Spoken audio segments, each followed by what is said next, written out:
지난 수요일부터 사순절이 시작되었습니다. 교회력에서 사순절기는 절제와 금식을 통해 예수님의 고난에 동참하는 절기입니다.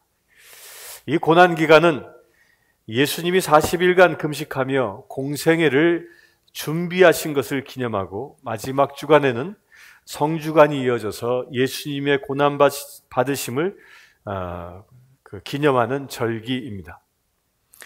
성경에는 40이라는 숫자는 남다른 의미를 가지고 있습니다. 예수님 시대에서 4는 동서남북을 가리키는 완전한 숫자입니다. 그 4라 하면 온 세상, 하나님이 창조하신 동서남북 모든 세상은 완전하다, 이런 의미입니다.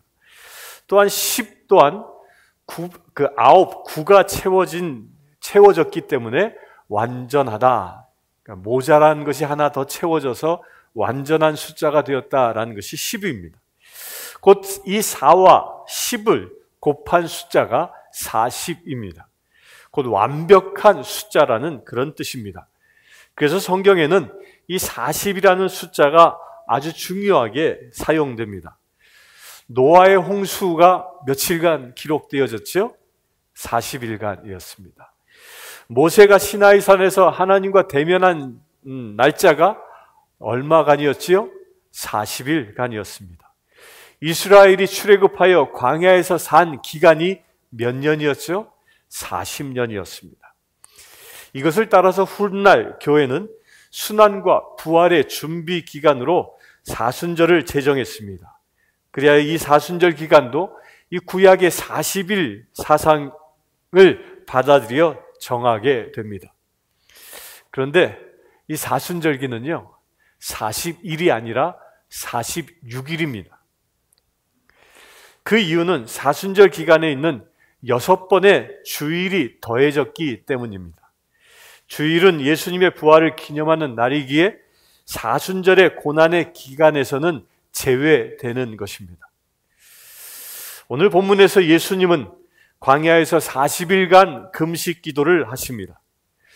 1절과 2절의 말씀을 자세히 보면, 그때 예수님께서 성령에 이끌려 마귀에게 시험을 받으러 광야로 가사 40일을 밤낮으로 금식한 후에 줄이신지라라고 기록하고 있습니다.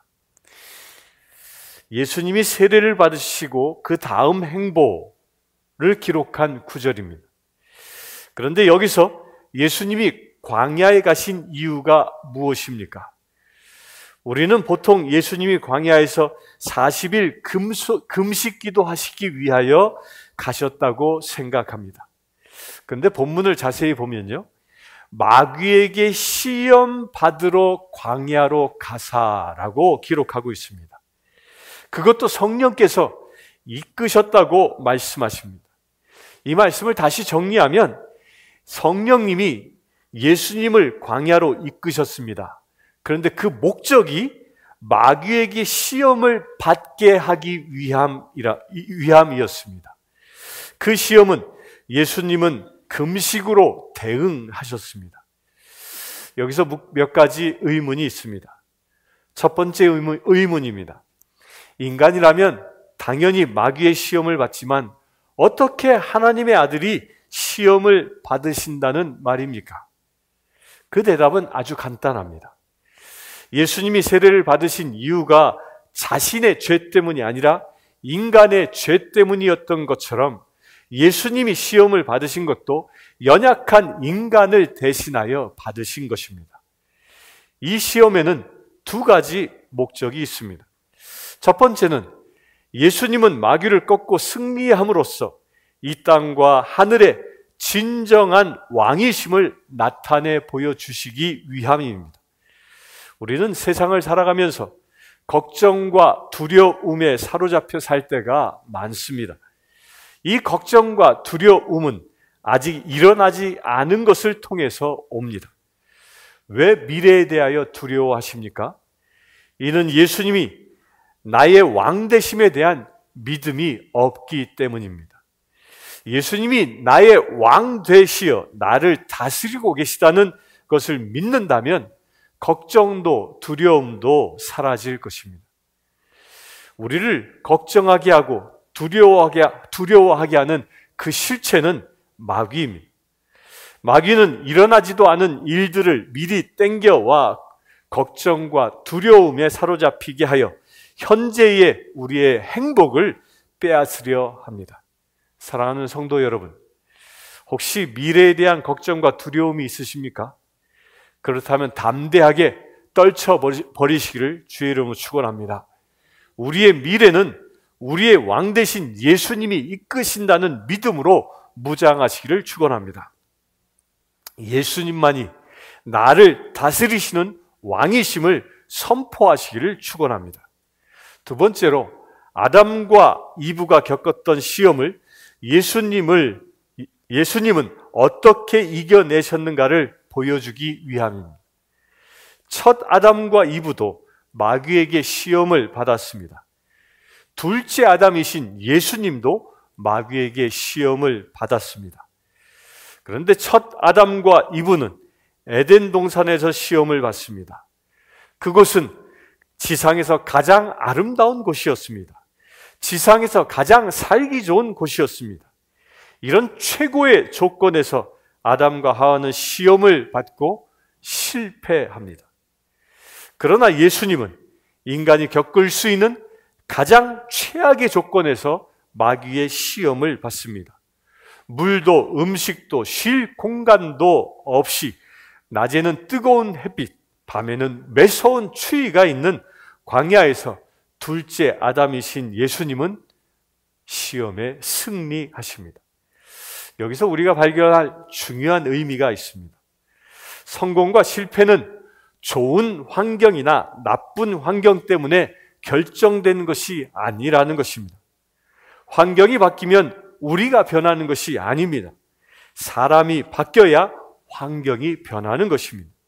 사랑하는 성도 여러분, 우리는 건강이 없어서 불평하지 않습니다. 우리는 집이 없어서 불평하지 않습니다. 이것들은 환경이기 때문입니다. 최고의 환경 속에서 살았던 아담과 이브는 시험에 패배하여 죄에 빠졌지만 최악의 환경에 계셨던 예수님은 기도와 말씀으로 승리하셨습니다. 이 사순절 기간 여러분들도 예수님처럼 승리하시기를 축원합니다. 두 번째 의문입니다. 이는 마귀의 세 가지 시험의 승리의 비밀입니다. 우리는 보통 이 말씀을 볼 때 예수님은 세 가지 시험을 말씀으로 승리하셨다고 알고 있습니다. 맞는 말입니다. 그런데 그 전에 우리가 놓치지 말아야 할 대전제가 있습니다. 예수님은 금식으로 마귀의 시험을 대하셨다는 점입니다. 금식이란 육신의 욕심을 죽이는 행위입니다. 이는 영적인 싸움을 위한 준비입니다. 마귀와 대적하기 위해서는 나의 육적인 욕심, 욕구들을 죽일 수 있어야 합니다. 육적인 욕심과 욕구는 마귀가 들어오는 통로이기 때문입니다. 야고보서 1장 15절에 욕심이 자라면 죄를 낳고 죄가 자라면 죽음을 낳는다 말씀하십니다. 마귀는 이 욕심을 통해서 우리가 죽음에 이르게 하는 것입니다. 그래서 마귀는 금식 기도하는 것을 가장 두려워합니다. 자신이 들어갈 수 있는 문이 차단되기 때문입니다. 모세도 시내산에서 40일간 금식했습니다. 그리고 모세는 하나님께로부터 언약궤를 받았습니다. 엘리야도 로뎀 나무에서 일어나 호렙산으로 갈 때에 40일 주야를 금식하며 갔습니다. 그리고 엘리야는 호렙산에서 하나님의 세밀한 음성을 듣게 됩니다. 마귀가 들어오는 통로를 금식으로 차단하면 하나님과 소통하는 역사가 일어나는 것입니다. 그리하면 영적으로 강해지는 것입니다. 사랑하는 성도님들, 이 사순절 기간에 금식에 한번 도전해 보시지 않겠습니까? 40일 금식을 하면 최상이지만 그렇게 하지 못한다면 3일이라도 3일도 못한다면 단 하루라도, 단 하루도 못한다면 하루에 한 끼라도 금식해 보시지 않겠습니까? 금식하면 배고픈 사람, 어려움에 있는 사람들을 더 긍휼하게 여기게 됩니다. 또한 금식을 통해서 육적인 고통을 겪으면 영적으로 더 강해집니다. 여러분들에게 어려움이 있습니까? 그렇다면 금식으로 나아가시길 축원합니다. 이제 마귀의 시험을 한번 살펴보겠습니다.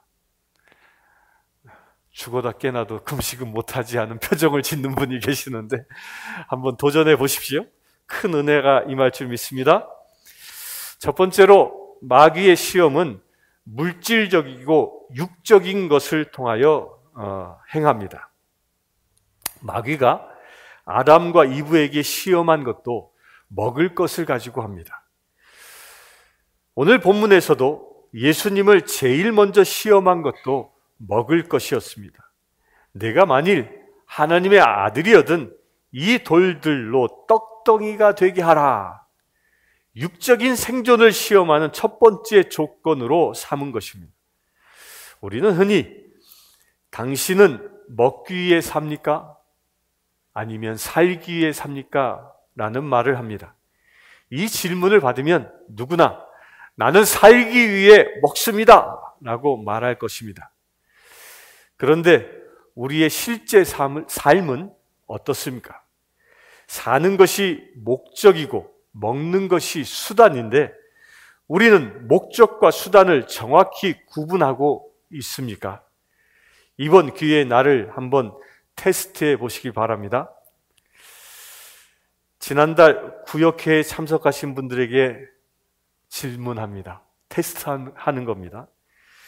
지난 구역회에 참석하여 지금까지 기억하고 계신 것이 무엇입니까? 구역회 때 기억나는 게 무엇입니까? 맛있는 음식을 먹은 것이 기억나십니까?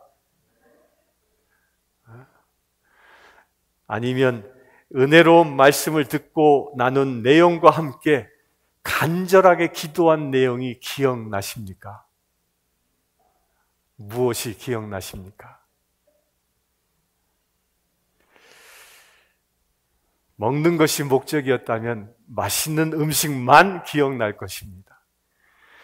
그러나 사는 것이 목적이었다면 영의 양식을 먹은 말씀도 기억할 것입니다. 먹는 것은 인생의 목적이 아닙니다. 그러나 사탄은 우리의 인생의 목적을 파멸시키기 위하여 수단에 집착하게 합니다. 오늘 본문에서 마귀는 예수님에게도 수단에 집착하도록 유혹합니다. 내가 만일 하나님의 아들이거든 이라는 말을 던지며 교묘하게 시험합니다. 하나님의 아들이라면 돌을 떡으로 만들 수 있는 능력을 보이라고 유혹합니다. 예수님은 하나님의 아들이십니다. 예수님은 세상의 창조자이십니다. 따라서 말씀으로 세상을 창조하시는 능력을 가진 분이십니다. 예수님의 능력은 세상을 창조하고 다스리고 구원하는 데 사용하십니다. 그런데 마귀는 이 능력을 예수님의 배를 채우는 데 쓰라고 유혹하는 것입니다. 예수님의 능력은 자신의 욕구 충족을 위해서 있는 것이 아니라 세상의 구원을 위하여 있는 것입니다. 그러면 우리는 어떻습니까? 지금 우리에게 주어진 능력을 누구를 위하여 사용하고 있습니까? 우리의 지갑은 누구를 위하여 열리고 있습니까? 우리의 재능은 누구를 위하여 사용되고 있습니까? 나의 욕구 충족을 위해서 사용하십니까? 아니면 세상의 구원을 위하여 사용하고 계십니까? 예수님은 이 물질적인 유혹을 4절에 사람이 떡으로만 살 것이 아니요 하나님의 입으로부터 나오는 모든 말씀으로 살 것이라고 선포하십니다. 예수님은 물질적인 유혹을 하나님의 말씀으로 대응하십니다. 히브리서 4장 12절에 보면 하나님의 말씀은 살아있고 활력이 있어 좌우에 날선 어떤 검보다도 예리하여 혼과 영과 및 관절과 골수를 찔러 쪼개기까지 하며 또 마음의 생각과 뜻을 판단하나니라고 말씀하십니다. 하나님의 말씀만이 마귀를 상대할 수 있는 양날검된 무기입니다. 하나님의 말씀은 양날검보다 더 날카롭게 마귀를 쪼갤 수 있는 무기입니다. 우리를 살리는 것은 육의 양식이 아니라 하나님의 입에서 나오는 모든 말씀입니다. 여기서 모든 말씀이라는 뜻은 원어의 로고스가 아니라 레마로 되어져 있습니다. 이는 문장으로 기록된 말씀이 아니라 살아 움직이며 적용되어지는 말씀을 의미합니다. 하나님의 말씀이 레마로 나의 삶에 적용되어질 때 진정한 삶을 살 수 있다는 말씀입니다. 하나님의 말씀이 이 시간 레마가 되길 바랍니다. 말씀을 레마로 실천하며 사시길 축원합니다. 이것이 인간과 짐승과의 차이입니다. 짐승은 먹기만 하면 살 수 있지만 인간은 육적인 양식으로만은 살 수 없는 존재입니다. 영적인 양식을 먹지 못하는 자들은 폭력적이 되고 음란하게 되고 마약에 중독되는 등 짐승만도 못한 죄를 지으며 살게 됩니다. 인간은 영적인 존재이기 때문에 영을 살리는 하나님의 말씀을 먹어야만 진정 살 수 있습니다. 사랑하는 성도 여러분, 이 사순절 기간 동안 하나님의 말씀이 레마로 여러분의 삶을 주관하시기를 축원합니다. 두 번째 시험은 정신적인 유혹입니다. 창세기에서 마귀가 선악과를 따먹으라고 유혹하고 난 다음 이브가 두려워하며 망설이자 너는 결코 죽지 아니하리라 하며 유혹합니다. 이것을 마귀는 예수님에게도 똑같이 적용합니다. 6절에 보면 내가 만일 하나님의 아들이여든 뛰어내리라 기록되었으되 그가 너를 위하여 그의 사자들을 명하시리니 그들이 손으로 너를 받들어 발이 돌에 부딪히지 않게 하리로다 하였느니라 라고 유혹합니다. 내가 높은 곳에서 떨어져도 결코 내 발이 다치지 않는다고 유혹합니다. 당시 예루살렘 성전 꼭대기에서 저 바닥 아래까지 골짜기가 이어져 있는데 그 높이는 무려 140m 정도 되었습니다. 여기에는 마귀의 함정이 있습니다. 예수님을 인기주의로 유혹한 것입니다. 늘 수많은 사람들이 모여있는 성전에서 뛰어내려 시편 91편의 말씀인 저희가 그 손으로 너를 붙들어 발이 돌에 부딪히지 않게 하리라는 말씀이 실제가 되는 일이 일어난다면 수많은 성전에 모여있는 목격자들이 예수님을 메시아로 추앙할 것이라고 유혹하고 있는 것입니다. 마치 영화의 하이라이트처럼 등장하도록 유혹하고 있는 것입니다. 우리도 이와 같은 유혹을 종종 받습니다. 사람들의 칭찬과 부러움을 받기를 원하는 우리의 본성을 말합니다. 예수님은 마귀의 시험을 주 너의 하나님을 시험하지 말라는 신명기 6장 16절의 말씀으로 물리치십니다. 예수님은 당신이 기적을 일으켜 사람들이 그를 따르도록 하지 않으셨습니다. 오병이어의 기적을 군중들이 경험하곤 예수님을 왕으로 추대하려 하자 예수님은 그 자리를 피하셨습니다. 예수님을 구세주로 고백할 수 있는 것은 기적을 경험해서가 아니라 성령님을 인격적으로 만났을 때 가능한 것입니다. 하나님은 시험해 보고 나서 믿는 존재가 아니라 만남을 통해서 믿어지는 분이시기 때문입니다. 이 시간 하나님을 만나시기를 축원합니다. 세 번째 시험은 영적인 시험입니다. 8절과 9절에 그를 데리고 높은 산으로 가서 천하 만국과 그 영광을 보여 이르되 만일 내게 엎드려 절하면 이 모든 것을 내게 주리라 시험합니다. 여기서 엎드려 경배하면이라고 시험합니다. 마귀를 경배하면 천하 만국을 주겠다고 시험합니다. 경배한다는 것은 영적인 문제입니다. 경배받기에 합당한 분은 오직 하나님 한 분뿐이십니다. 그런데 마귀는 자신을 하나님으로 섬기라고 유혹하는 것입니다. 그 대가가 모든 나라를 주겠다는 것입니다. 이것이 영적인 문제입니다. 누구를 경배하는가? 하나님을 경배하는가? 아니면 마귀를 경배하는가? 요즘은 말세지말이라고 합니다. 말세 중에 말세라는 말입니다. 요즘은 인공지능을 하나님으로 섬기는 종교단체도 생겼습니다. 인공지능 컴퓨터를 경배하는 세상이 되었다는 것입니다. 종교를 통합한다고 하여 기독교와 천주교와 이슬람교, 불교와 힌두교와 세상의 모든 종교가 하나라고 주장하는 시대가 되었습니다.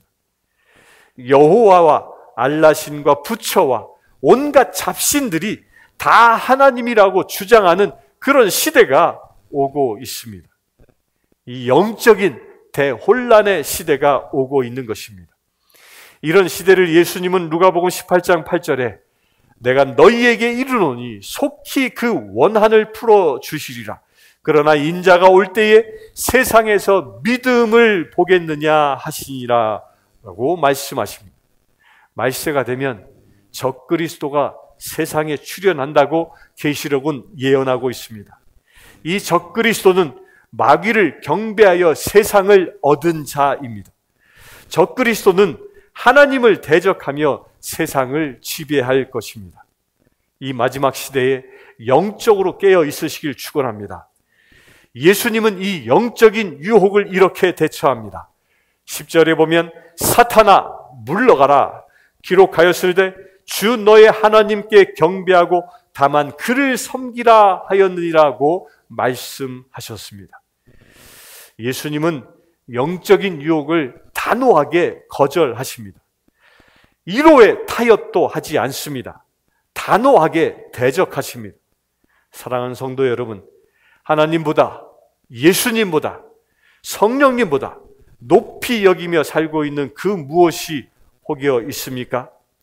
만약 있다면 그분은 영적인 유혹에 빠진 것입니다. 우리의 삶에서 하나님보다 예수님보다 성령님보다 높임을 받는 존재가 있어서는 결코 안 됩니다. 마귀의 유혹이 있다면 단호히 대처하시길 주의 이름으로 축원합니다. 야고보서 4장 7절에 보면 너희는 하나님께 복종할지어다 마귀를 대적하라 그리하면 너희를 피하리라 라고 말씀하십니다. 하나님에게만 복종하시기를 축원합니다. 오직 마귀는 대적하시기를 축원합니다. 그래야 이 사순절기에 마귀들이 피해 달아나는 주님의 자녀 되시길 주의 이름으로 축원합니다. 그래야 늘 승리하여 하나님의 부활의 영광을 경험할 수 있는 저와 여러분들 되시길 주의 이름으로 축원합니다. 성부와 성자와 성령의 이름으로 말씀드렸습니다. 잠시 기도하겠습니다. 고마우신 아버지 하나님, 우리가 금식하며 주님께 나아가기를 원합니다. 그래야 마귀의 유혹을 물리치며 승리하며 살아가길 원합니다. 마귀를 대적하여 오직 하나님만 섬기는 믿음의 세대여지기를 원합니다. 이 사순절기 기간 동안에 이 영적 전쟁에서 싸워 승리하는 믿음의 지체들 되게 하여 주시옵소서. 예수 그리스도의 이름으로 기도드리옵나이다.